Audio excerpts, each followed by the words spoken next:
La Scholomance es una escuela mítica del folclore rumano, específicamente asociada con Transilvania.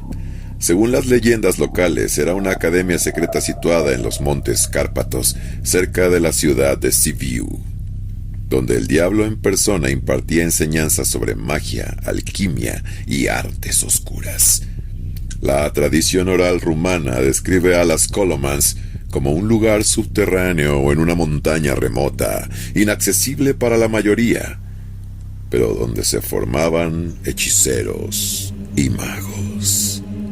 La leyenda probablemente deriva de las tradiciones precristianas de la región, mezcladas con influencias cristianas que asociaban el conocimiento esotérico con lo demoníaco. Se decía que el mago seleccionaba un número limitado de estudiantes, generalmente entre 7 y 10, y tras un periodo de aprendizaje, retenía a uno como pago por sus enseñanzas, condenándolo a servirle eternamente.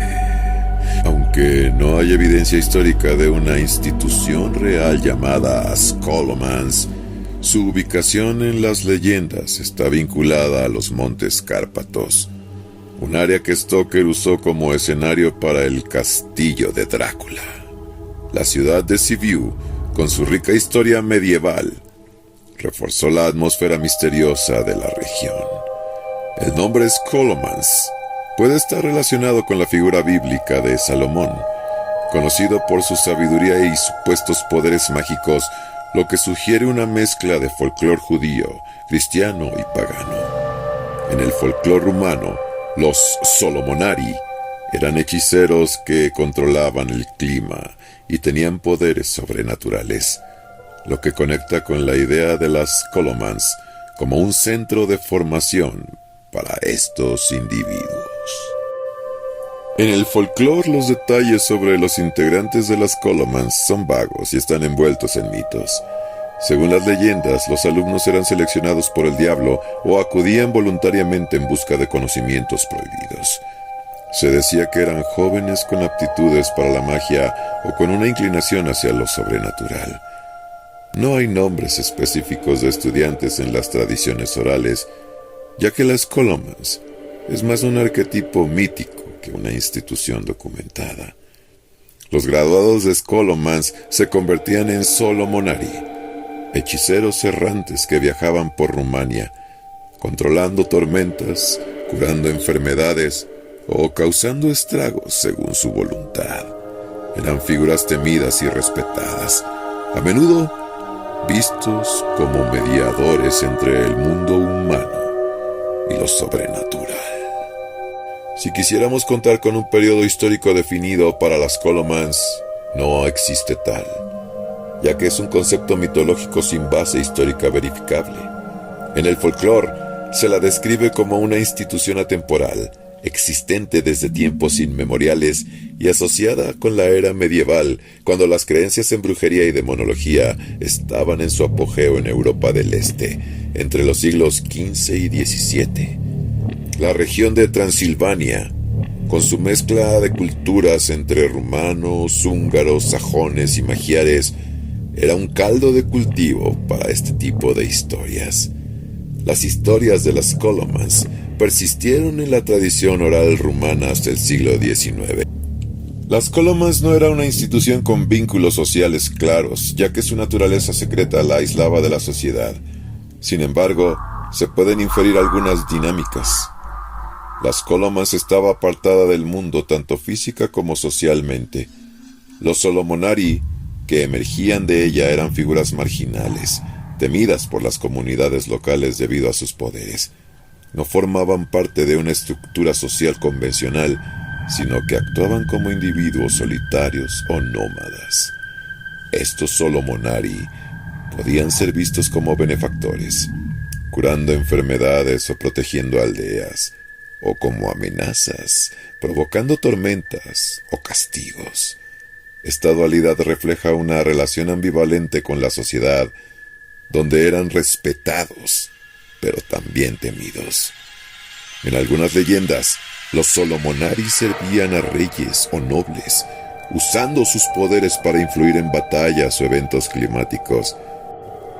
En la novela de Bram, las Scholomans aparece explícitamente en un pasaje donde el profesor Abraham Van Helsing describe los orígenes del conde Drácula. En el capítulo 18, el profesor Van Helsing dice: el Drácula que conocemos en vida fue un hombre maravilloso, soldado, estadista y alquimista. Este último fue el más alto desarrollo del conocimiento científico de su tiempo. Estudió en la Scholomans y no había rama del saber de su época que no ensayara. En la novela, las Scholomans es presentada como el lugar donde Drácula adquirió sus conocimientos de alquimia y magia, lo que lo convirtió en un ser poderoso y sobrenatural.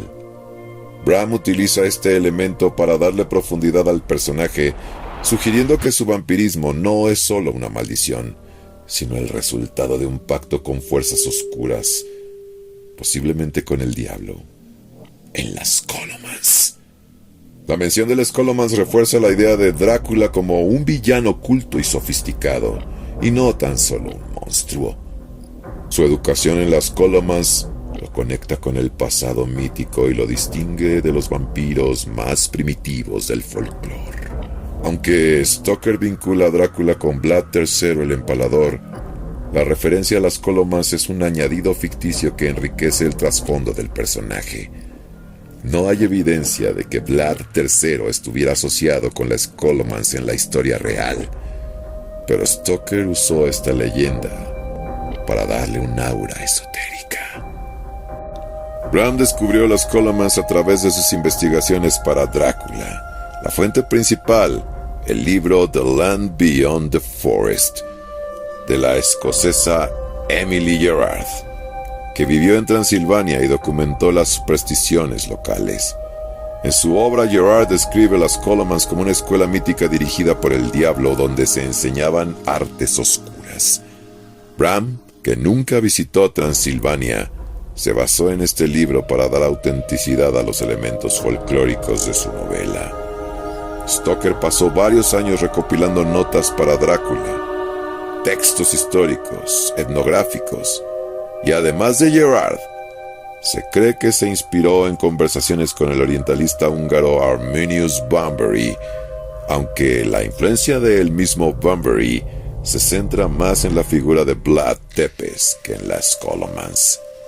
Las notas de trabajo de Bram muestran que él planeaba originalmente llamar a su vampiro Conde Vampire.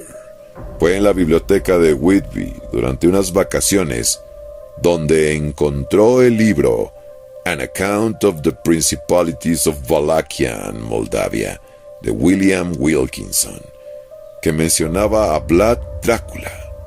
Aunque este libro no habla de las Scholomans, es probable que Stoker integrara la referencia de Gerard en esta etapa, ya que estaba buscando elementos que enriquecieran el trasfondo de su personaje. La mención de las Scholomans en las notas de Stoker no aparece explícitamente, pero los estudiosos creen que la incorporó después de leer a Gerard, probablemente entre 1890 y 1892, cuando estaba dando forma al trasfondo de Drácula. La decisión de incluir las Scholomans refleja su interés por combinar folclore y ficción para crear un villano más complejo. El papel de las Scholomans en Drácula es breve pero poderoso, una chispa que enciende la mística del conde. Bram, que nunca pisó Transilvania, tejió este cuento folclórico en su obra maestra gótica, mezclando el temor real de las supersticiones de Europa del Este con el horror ficticio de su noble no muerto. Scholomans se convirtió en un símbolo de la ambición prohibida, un lugar donde la búsqueda del poder lleva a la condena. Aunque el Vlad Tepes histórico nunca se arrodilló ante su altar, el Drácula de Bram llevó su sombra a la eternidad, haciendo del mito una piedra angular del folclore gótico.